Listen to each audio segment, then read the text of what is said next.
Olá, criminalistas! Sejam todos bem-vindos a mais um dos nossos programas do Fala Criminalista, trazendo aqui os bastidores da advocacia criminal. E hoje nós teremos um caso prático em que nós atuamos aqui no escritório, e quem puder ficar até o final dessa live, eu vou trazer o passo a passo desse caso, dessa situação que no início nós achávamos que não haveria o que ser feito, né? E depois de um estudo aprofundado sobre a matéria, sobre esse caso concreto, nós conseguimos encontrar um detalhe que mudou completamente a história desse processo e a situação processual do nosso cliente. E a gente vai trazer aqui o passo a passo para que vocês possam entender de fato como se deu essa atuação nesse processo, um processo em que o nosso cliente ele foi inicialmente denunciado pelo antigo crime do 214, que era o atentado violento ao pudor. E a gente vai trabalhar nessa live sobre lei penal no tempo. A gente vai falar sobre extinção de punibilidade em face da prescrição.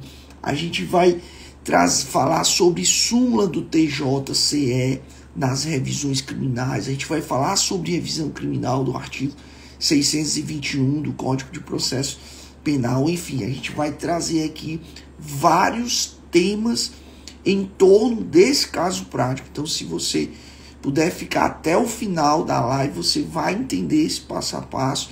Se puder, compartilhe aí com os colegas, com os amigos que têm interesse no cenário do processo penal, do Código Penal, legislação extravagante. A gente vai trazer esse passo a passo. Vamos dar início aí mais um ano, 2025.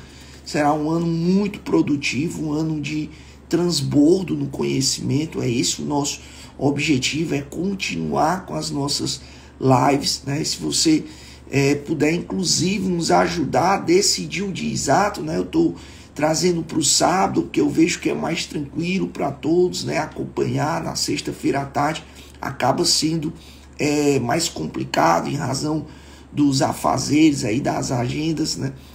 E a gente está tentando aí alinhar o melhor dia para a gente não deixar de continuar com esse nosso programa, sempre trazendo dicas valiosas que vão otimizar a sua advocacia, né? E também trazer o conhecimento. Tem pessoas que não são formadas em direito, mas eu achei impressionante que todas essas nossas lives, elas são direcionadas para o nosso canal no YouTube.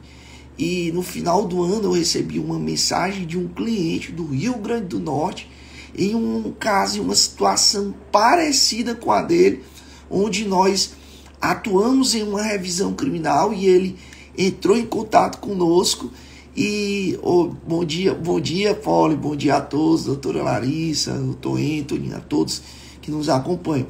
E ele entrou em contato conosco pelo Instagram, falando sobre essa live, que ele assistiu toda a live, mais de 1 hora de live no YouTube, né?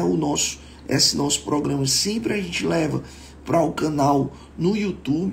Bom dia, doutor Yuri, prazer tê-lo aqui conosco. E ele ligou para mim falando sobre esse caso e parabenizando pela nossa atuação, que era um caso idêntico ao caso dele. Então, assim, uma pessoa, um cliente lá do Rio Grande do Norte que nos assistiu, né, em um nosso programa do Fala Criminalista, através do YouTube, que essas lives vão para o YouTube. Ele teve ali o cuidado de assistir toda a live e viu que o caso que a gente tratou, a solução jurídica que a gente trouxe, era idêntica ao caso dele, né? E ele, a partir da nossa live, ele buscou ali resolver a situação dele, trazendo essa nossa solução jurídica. Doutor Anderson aí, um grande professor de Tianguá, um abraço, meu querido. Sejam bem-vindos aqui ao nosso programa de hoje. Gente, vamos lá. Qual é o caso prático, a situação? O sujeito, ele foi denunciado, certo? Pelo crime previsto no artigo 214, combinado com o artigo 224 do Código Penal Brasileiro. Esse fato, ele aconteceu em 2001. Veja, fato ocorrido em 2001. Para vocês terem ideia, o trânsito em julgado desse processo se deu em 11 de março de 2024. Ou seja, um processo de 2001, e esse processo, ele tramitou, ele perdurou até março de 2024, quando transitou em julgado após os recursos que foram protocolados até o STJ, certo? Gente, uma dica importantíssima.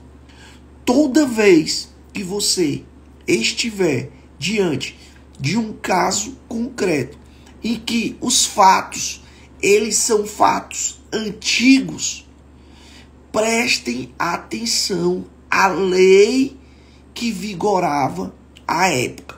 Prestem atenção à legislação que vigorava à época dos fatos. Por quê? Porque o que acontece? O advogado, muitas vezes, ele vai atuar em um processo antigo, um processo muito antigo, e quando ele verifica os autos do processo, ele acaba analisando a lei da época em que ele analisa o processo. Ele não faz uma análise legislativa quanto ao tempo, né? Por quê? Porque pode ser que a lei que você está diante, a lei que você está analisando hoje, pode ser que não seja a lei que vigorava à época dos fatos. Então, é importante que o advogado esteja atento à legislação que vigorava à época dos fatos, porque, em regra, é essa a legislação que será aplicada ao caso concreto. Em regra, porque daqui a pouco nós iremos tratar sobre algumas exceções. Mas o que eu quero que você se fixe no momento é sobre a regra. Qual é a regra? Toda vez que estivermos diante de um processo onde os fatos aconteceram há muito tempo atrás, é muito importante que estejamos diante, certo? Que façamos uma análise da lei à época dos fatos e não da legislação atual. Eu posso até avaliar a legislação atual?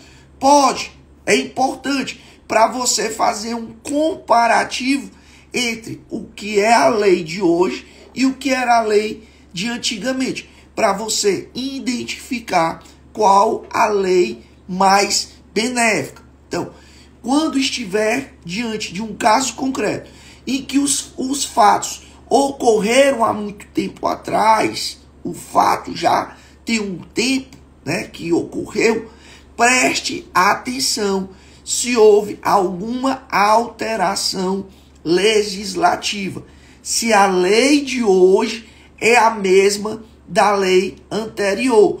E se não é a mesma, primeiro ponto, fazer uma análise de qual lei é mais benéfica ao seu cliente. É a lei de hoje? É a lei lá atrás? Então, é muito importante isso.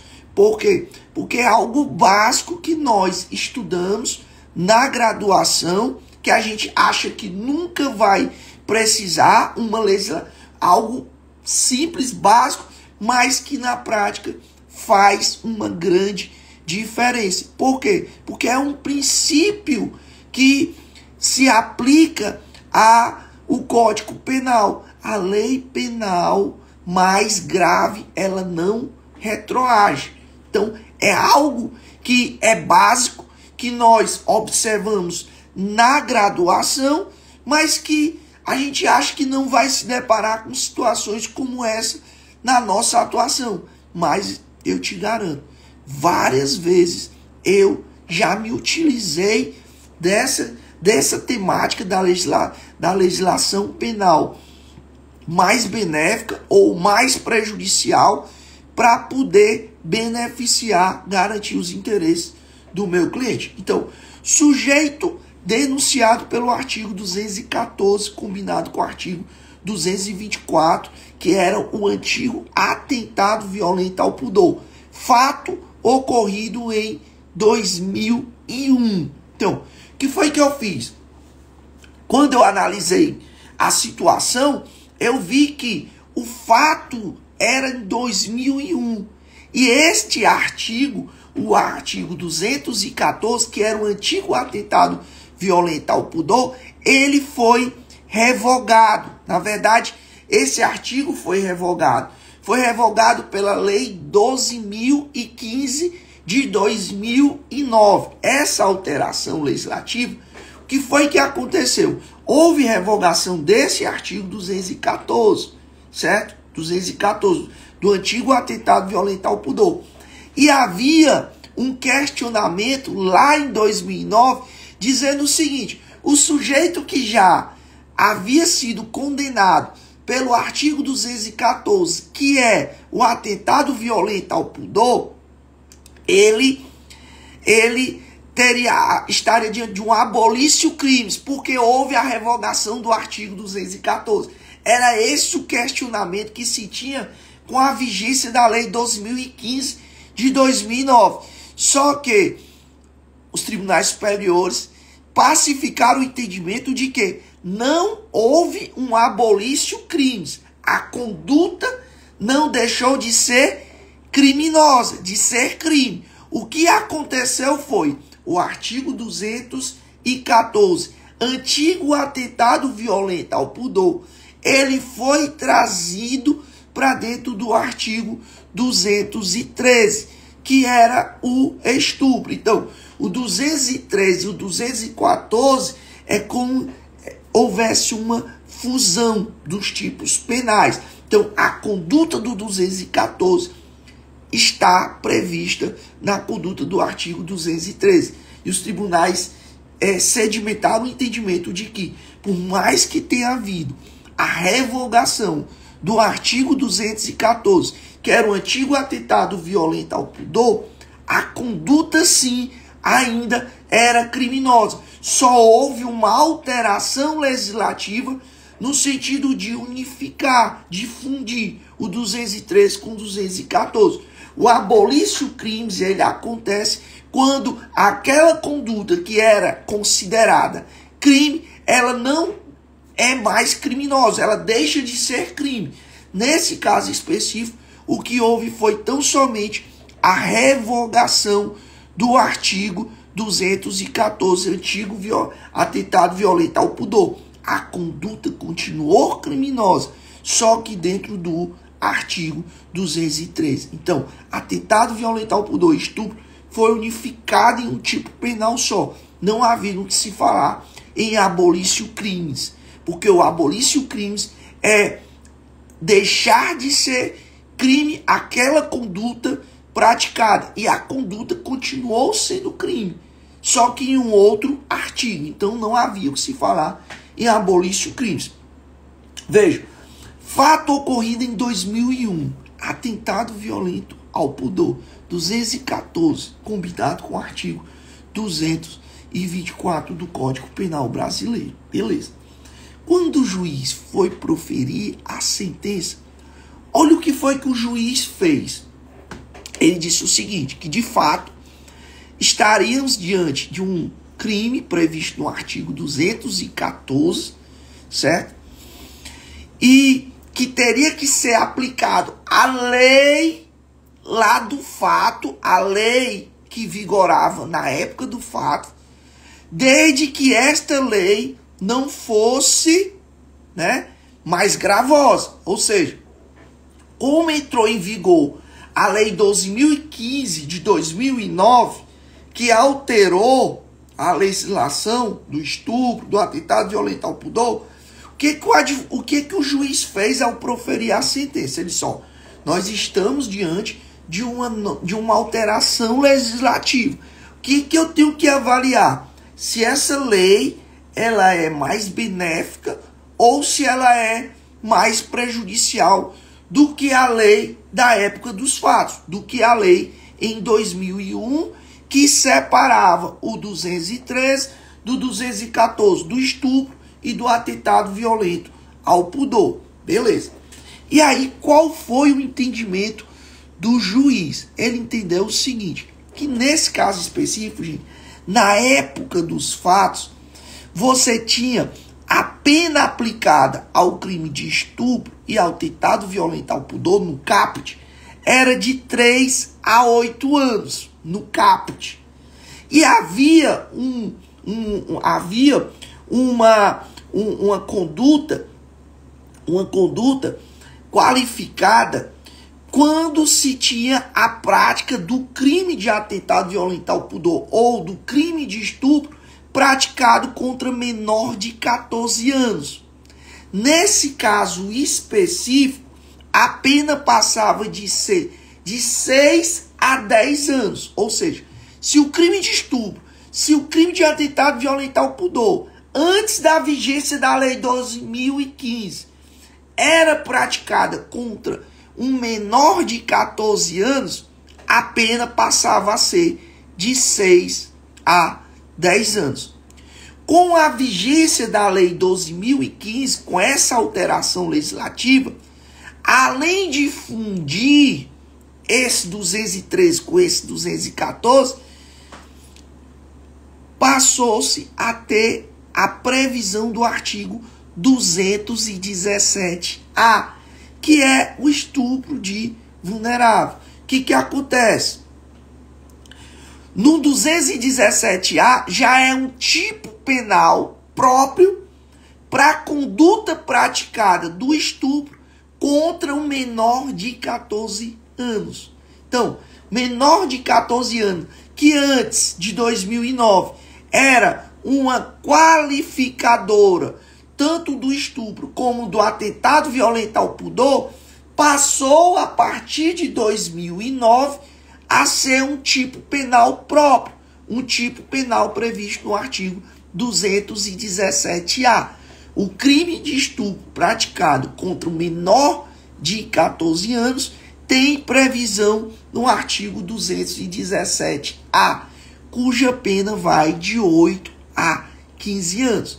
Vejam, antes da vigência da Lei 12.015 de 2009, nós tínhamos um estupro ou um atentado violento ao pudor qualificado quando se tinha um crime praticado por contra menor de 14 anos. E a pena vai de 6 a 10 anos. Com a vigência da Lei 12.015 de 2009, com alteração legislativa em 2009, vejam, essa conduta qualificada do estupro e do atentado violento ao pudor, quando praticada contra menor de 14 anos, passa a ser um crime próprio, previsto no artigo 217-A, cuja pena é de 8 a 15 anos. Uma pena mais alta, mais grave do que a legislação anterior. Então, se eu tenho uma lei que define um crime e nesse crime se atribui uma pena mais grave do que o crime anterior, do que a conduta, né, do que o tipo penal que se amolda àquela conduta anterior, a gente tem uma lei mais gravosa. E se essa lei ela é mais gravosa, ela não retroage aos fatos praticados anterior à vigência dessa lei. Só que o magistrado, ao aplicar essa sentença, ele tinha conhecimento disso, ele coloca isso na sentença dele, mas existe um grande detalhe aqui.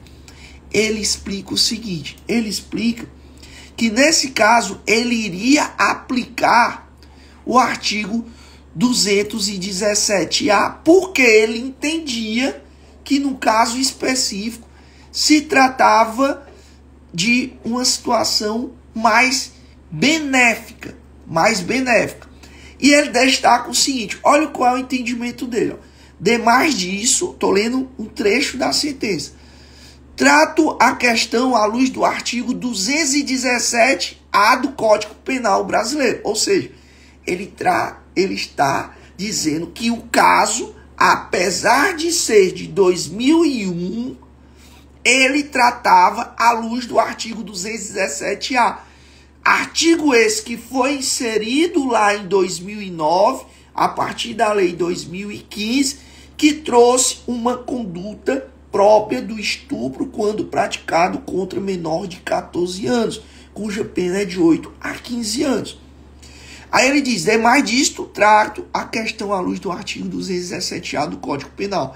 Eis que, embora a pena a este combinada, considerando seu mínimo legal, seja mais grave que aquela prevista no artigo 214, revogado, na verdade, a este ainda seria aplicado um aumento de pena previsto no artigo 9º da Lei 8.072 de 90, que é a Lei dos Crimes Hediondos.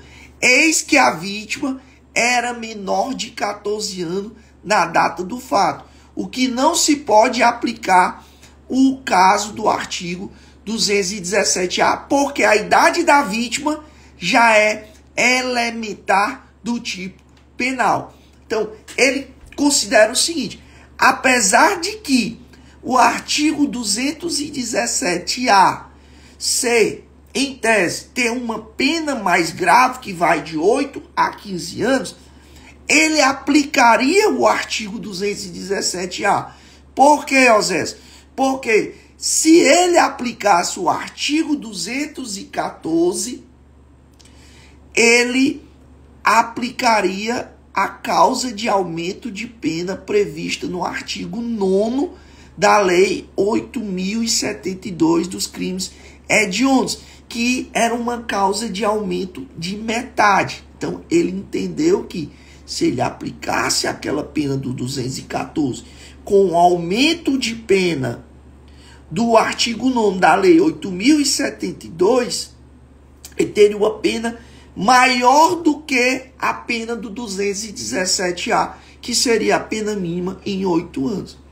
Gente, esse caso, houve recursos que chegaram até o Superior Tribunal de Justiça, onde foi transitado em julgado. Houve trânsito em julgado, pena de 9 anos e 4 meses a ser cumprida em regime fechado.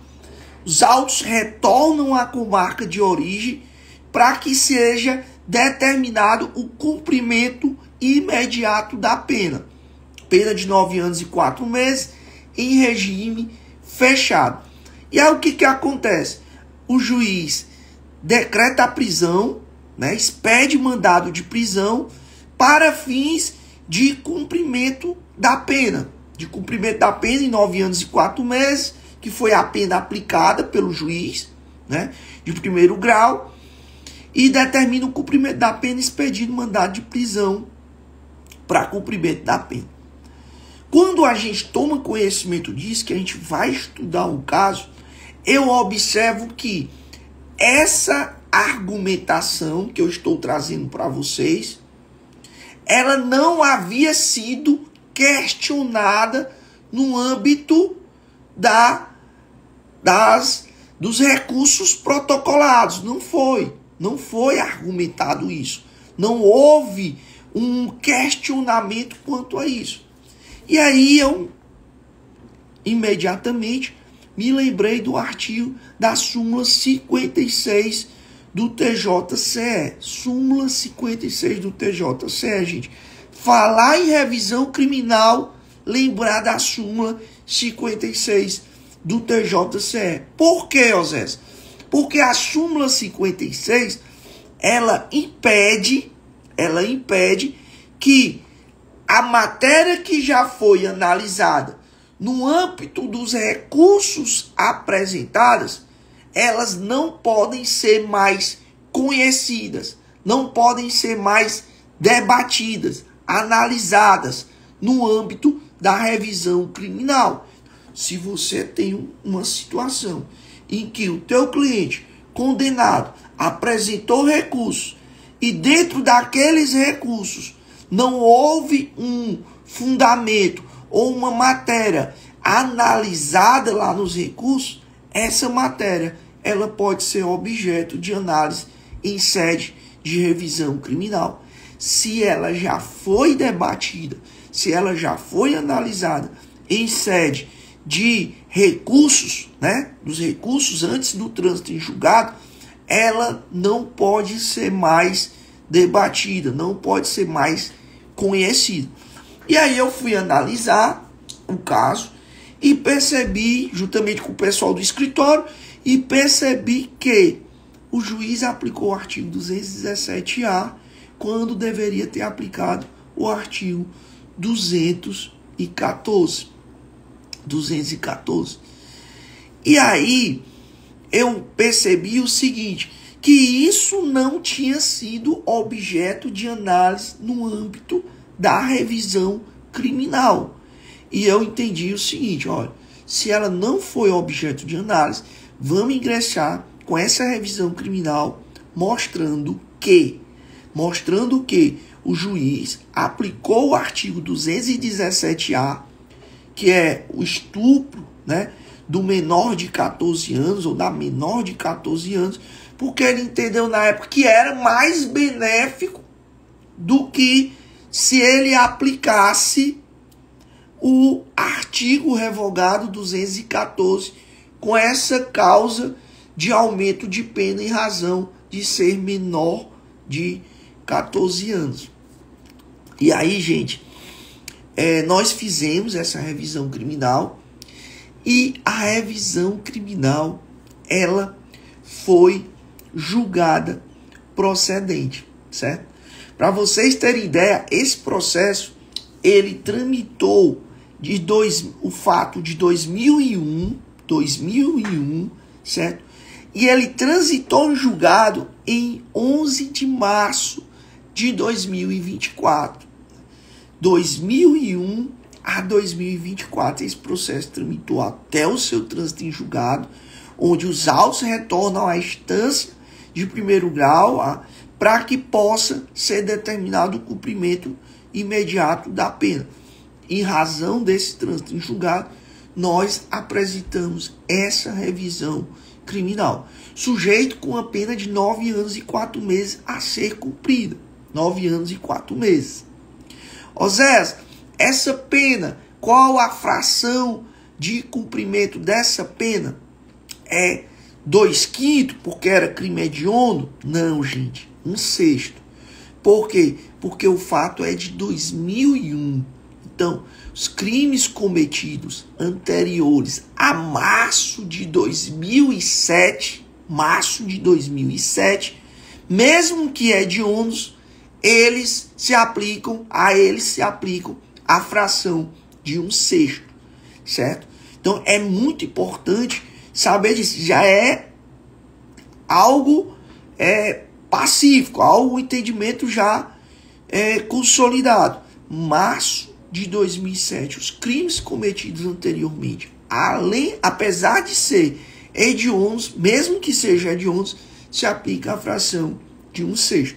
Então, o sujeito, 9 anos e 4 meses, ele iria passar aí talvez 1 ano e 7 meses preso em regime fechado para depois progredir para o regime semiaberto. E aí a gente identifica essa situação, identifica essa possibilidade, né? Essa luz no final do túnel, e aí a gente chama a família e explica, olha, existe essa possibilidade, podemos pleitear isso, não é certeza o resultado, mas é o que se tem. Ou ele inicia o cumprimento da pena, ou a gente tenta essa revisão criminal, que não é certeza, mas é uma boa estratégia passível de reconhecimento. Cabe vocês decidirem. E a família decide que nós iríamos ali protocolar essa revisão criminal, que nós iríamos tentar, como sempre tentamos, né, que a atividade do advogado, o trabalho do advogado, não é um trabalho de êxito, né? Aí ele tenta, ele busca, né? Ele almeja, ele pleiteia, né? Ele vai atrás. O resultado, claro, depende em certa parte do advogado, pela atuação dele, pela estratégia que ele utiliza, pela forma como ele se propõe a atuar, sim. Mas não necessariamente é a vontade do advogado que vai se manifestar ao final. É juiz, é o juiz que decide, né? É o juiz que profere a decisão. Então a gente explica tudo isso para o cliente, para que o cliente possa entender, né? Se de repente o cliente entendesse o seguinte: não é o caso da gente tentar, não estamos dispostos a tentar, não vamos atrás disso, tudo bem. É uma opção, é um direito daquele cliente. Mas se tem probabilidade, se tem possibilidade, se existe essa luz no final do túnel, gente, é muito importante tentar, é muito importante ir atrás e em busca desse resultado. E foi o que nós fizemos apresentando essa revisão criminal. Percebam, gente, 11 de março de 2024, trânsito em julgado. Estou com o processo aqui aberto. Protocolamos a revisão criminal em 4 de setembro de 2024. Trânsito em julgado em 11 de março de 2024. E protocolamos a revisão criminal em 4 de setembro de 2024. E nessa revisão criminal, ela foi julgada rápida, né? 17 de dezembro, gente, foi julgada essa revisão criminal, 17 de dezembro de 2024, no mesmo ano. Setembro protocolamos, em dezembro tivemos a resposta. O Tribunal de Justiça do Estado do Ceará tem sido um tribunal rápido, né? Um tribunal célere no julgamento dos recursos, né? Hoje, estatisticamente, me parece que tem sido um dos tribunais mais rápidos na análise dos processos, das decisões. Tem muita coisa a melhorar, tem muita coisa a se buscar, melhorias, mas assim, o Tribunal de Justiça hoje, em especial as câmaras criminais, elas têm julgado muito rápido os processos. Doutora Natália, para mim também. Exatamente, doutora Natália. Tem julgado muito rápido os processos. Estatística deles lá em cima de julgamento de processos rápidos, céleres, né? A gente tem visto o empenho dos desembargadores que compõem as câmaras criminais para dar um retorno, uma resposta, uma prestação jurisdicional de maneira célere. É isso que a sociedade, né? É isso que nós precisamos, uma resposta célere, e eu tenho visto isso no tribunal. Tem muita coisa que precisa ser melhorada, tem, mas eu não sou daquele que vive de críticas, não é só que quando é algo que realmente precisa ser parabenizado, precisa ser reconhecido, nisso não há dúvida. O Tribunal de Justiça do Estado do Ceará, em especial, que eu digo que é o meu campo de atuação das câmaras criminais, tem sido muito rápido, muito célere, né? Muito célere. Cada câmara com o seu perfil de decisões, né? Algumas mais severas, outras nem tanto, enfim. Isso depende muito de cada magistrado, de cada desembargador, enfim, né? Cabe a gente recorrer, cabe a gente buscar, reverter as decisões. Mas quando a prestação judicial é célere, gente, isso é possa-se dizer que é um benefício muito grande para a sociedade.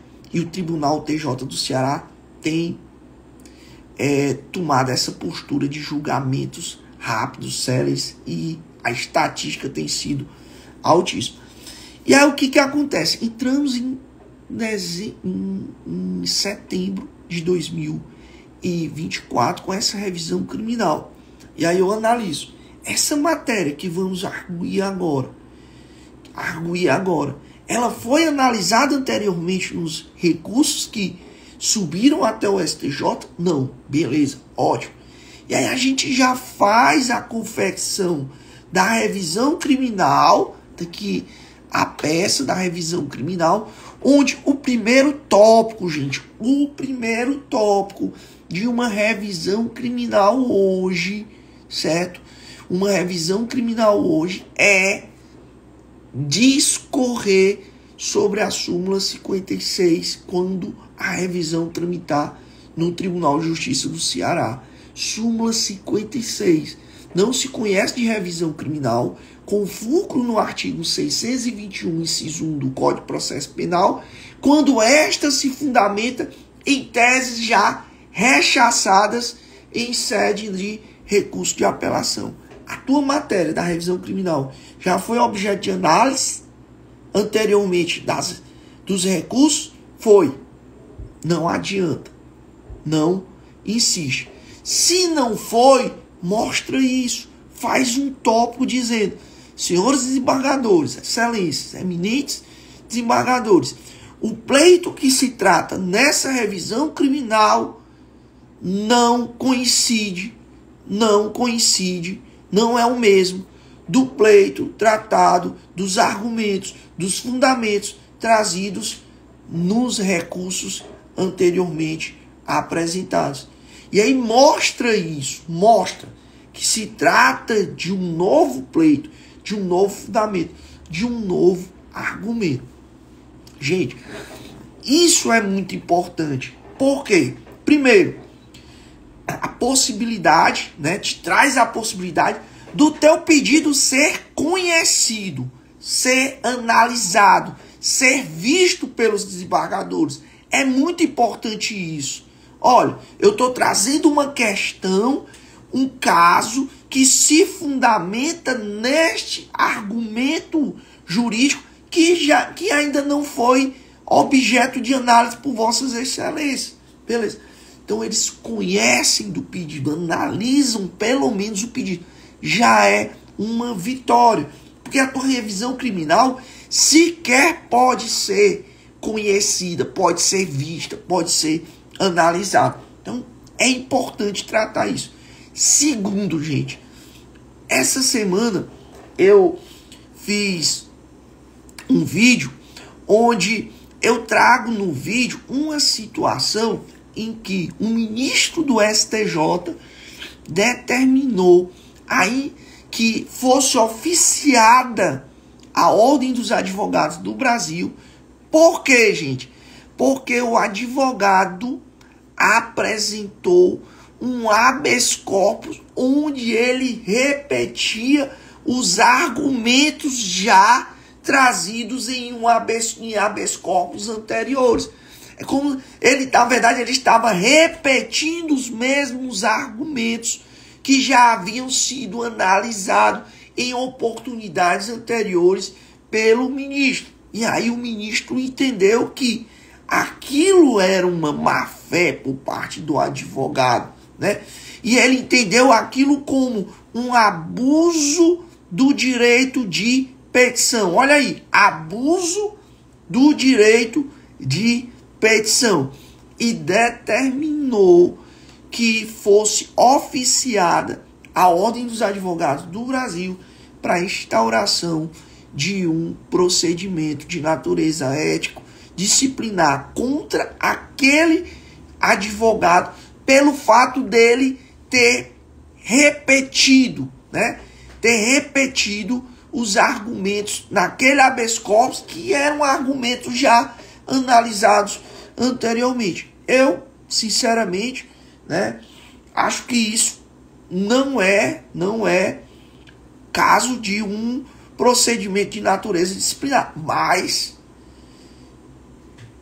se defender disso em um procedimento, chegar ao ponto de se defender disso, já é um constrangimento. Então, eu sou daqueles que prefiro evitar problema, evitar constrangimento, evitar dor de cabeça. E aí eu sempre tenho um cuidado de mostrar nas minhas revisões criminais que aquele pleito, ele não foi analisado anteriormente. Ele não foi analisado anteriormente. E eu fiz isso no artigo, trazendo a súmula 56. E aí eu venho trazendo como fundamento, né, a aplicação equivocada do magistrado ao proferir a sentença condenatória, o qual aplicou a pena de 9 anos e 4 meses, se usando do artigo 217-A do Código Penal brasileiro, porque ele entendeu que, por mais que tenha havido uma legislação, uma alteração legislativa, onde o artigo 217-A foi inserido pela Lei 12.015 de 2009, por mais que o 217-A tivesse uma pena superior ao antigo, ao revogado artigo 214, que era o antigo atentado violento ao pudor, ele entendeu de aplicar o 217-A, porque ele disse que se aplicasse o 214, ele também iria aplicar o artigo 9º da Lei 8.072, que é o antigo, né? O antigo, a antigo lei lei dos crimes hediondos. E ele entendeu que não era o caso de aplicação. E aí eu vim mostrando na nossa revisão criminal que esse entendimento do magistrado, ele não poderia se sustentar. Ele não poderia se sustentar.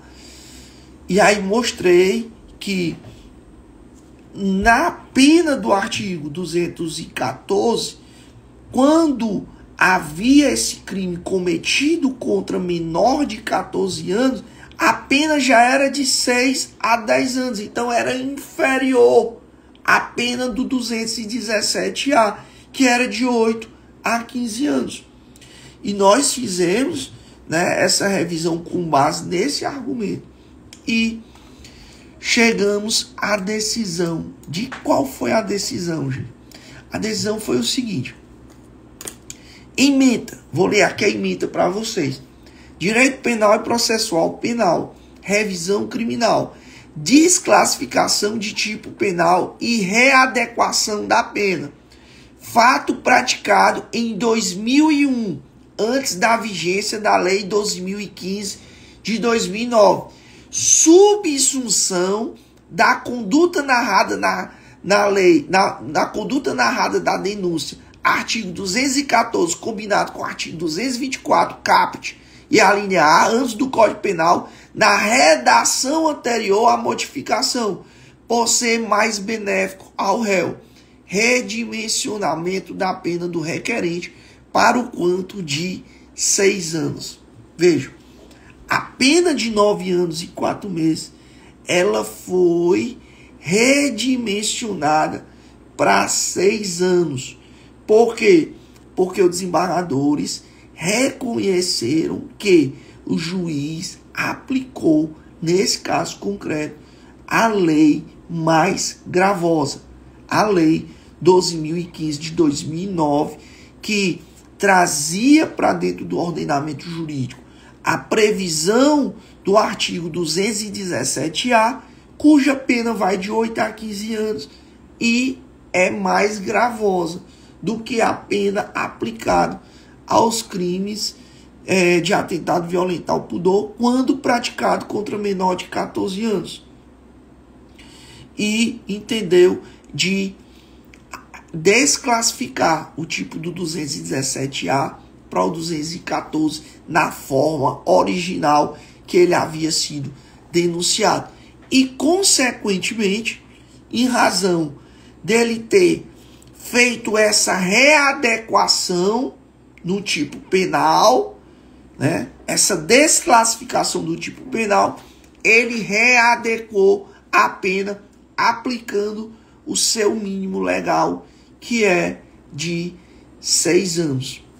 Previsão do artigo 214, à época dos fatos, em 2001, e aplicou a pena de 6 anos. Gente, vitória, porque 6 anos em regime semiaberto. Ou seja, sujeito condenado, transitado em julgado, a uma pena de 9 anos e 4 meses, com mandado de prisão expedido para cumprimento da prisão em decorrência, né, da condenação de 9 anos e 4 meses em regime fechado, teve sua pena readequada, ou seja, desclassificada o tipo penal do 217A para o 214 e aplicado aí uma pena de 6 anos, redimensionado. Ou seja, já saiu de 9 anos e 4 meses para 6 anos, em regime semiaberto. Ou seja, não haveria necessidade de um recolhimento ao cárcere. Oséias, poderia ser melhor do que isso?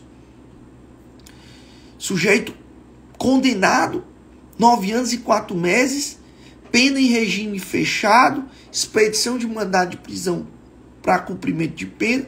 Poderia ser melhor do que isso, gente? Poderia. E foi melhor do que isso. Por quê?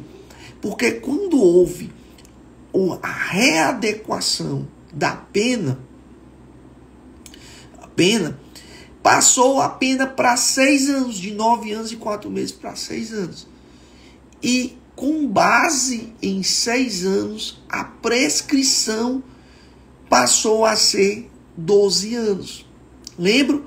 Prescrição entre 4, pena aplicada de 4 a 8 anos. Acima de 4 até 8 anos, prescrição em 12 anos.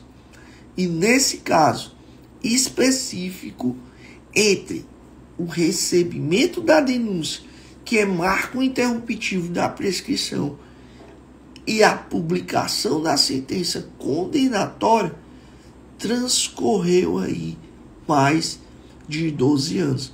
E, consequentemente, a pena aplicada de 6 anos estava prescrita.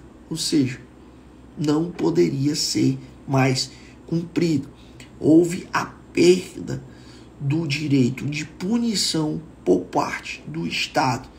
E aí, ele, de ofício, a seção criminal reconheceu a prescrição da pretensão punitiva na modalidade retroativa entre o recebimento da denúncia e a publicação da sentença condenatória nos termos do artigo 107, inciso 4, combinado com o artigo 109, inciso 3 e com o artigo 110, parágrafo 1º, todos do Código Penal.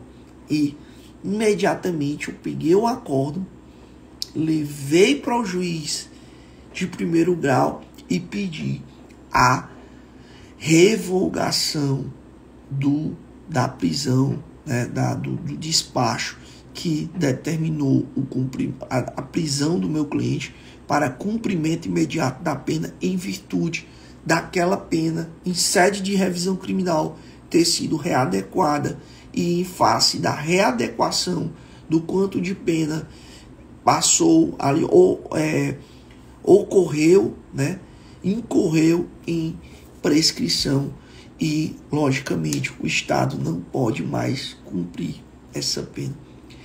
Gente, cabe um filme, né? Uma situação como essa, né? Algo que sujeito condenado, transitado em julgado, uma pena de 9 anos e 4 meses, aguardando somente o cumprimento da pena, ser preso para cumprir a pena, e lá no túnel, uma luzinha onde a gente foca, onde a gente vai atrás, onde a gente insiste, onde a gente busca e a gente consegue um resultado positivo, favorável ao cliente que dormiu com a pena de 9 anos e 4 meses e acordou com uma extinção da sua punibilidade. Consequentemente, essa pena não traria mais nenhum efeito para a sua vida, né? Então, é isso, gente. Espero que tenham gostado, né, do nosso caso, do nosso case aqui trazido, né, explanado na nossa live de hoje, do nosso encontro de hoje. Essa live ela vai estar no YouTube, certo? E depois vocês podem assistir aí com mais calma, pegando os detalhes de forma mais precisa, né? Que às vezes a gente fala um pouco mais rápido, né? Mas o objetivo da gente é compartilhar com todos vocês essas situações práticas para que a gente possa entender, né? Entender de fato como funciona. Se você observar aqui, nós fizemos aqui uma análise de vários temas, né? Em um caso só, vários temas. A gente falou sobre lei penal no tempo, a gente falou sobre revisão criminal, a gente falou sobre súmula do TJ, a gente falou sobre várias situações aqui que vocês podem aí depois, com mais calma, analisar e podem utilizar na atuação prática de vocês. Aqui que fala, doutor Joel Santiago, um abraço, né? Um abraço aí para os nossos amigos aí da Meruoca, né? Grande abraço a todos aí que estiveram conosco, que Deus abençoe cada um de vocês, né? Compartilha aí essa live com os amigos aí, principalmente aqueles que gostam da atuação na seara criminal. Uma excelente semana aí a todos, né? E que seja muito produtiva e principalmente que seja uma semana onde a gente possa aí tanto receber conhecimento como transbordar conhecimento na vida do próximo. Forte abraço e até o nosso próximo encontro. E o próximo encontro, gente, já antecipando, vai ser sobre feminicídio. Feminicídio, trazendo aí, e nós teremos a participação de um convidado, muito provavelmente um promotor de justiça, já confirmou comigo, e ele vai estar conosco aí no próximo encontro, trabalhando aí sobre a alteração legislativa aí que alterou o artigo 121, trazendo aí figura do feminicídio como um crime ali próprio, né? Como um tipo penal próprio, e nós iremos abordar todos os aspectos materiais e processuais da alteração legislativa com a presença de um convidado, um grande promotor de justiça, que durante a semana aí eu trarei aí a informação para todos vocês. Forte abraço, fiquem com Deus e até o próximo encontro.